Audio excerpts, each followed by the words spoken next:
selamat datang ke siri terbaru Muhammad Chan. Jom singgah di Muhammad Chan Elmina. Jom kita masuk tengok keadaan baru Muhammad Chan Elmina ni.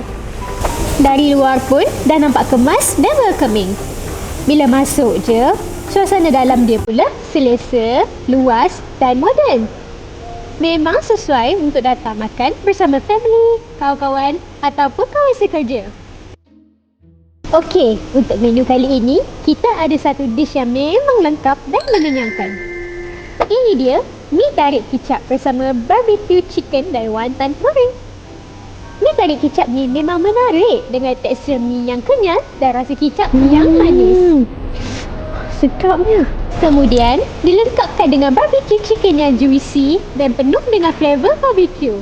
Tak cukup dengan tu, ada juga wonton goreng yang crispy sebagai pelengkap dalam satu hidangan. Dalam satu dish ini, korang akan dapat satu kombinasi mi, ayam barbecue dan wonton goreng. Kalau nak tambah side dish, kita ada crispy spring roll, rangup di luar dan memang sesuai untuk dikongsi sambil menikmati hidangan utama. Dan untuk minuman, jangan lupa soda magic. Sejuk dan refreshing memang melengkapi makanan anda. Jadi, kalau korang berada di Elmina, datang dengan family ataupun kawan-kawan dan cuba menu yang menarik di Muhammad Chan Elmina.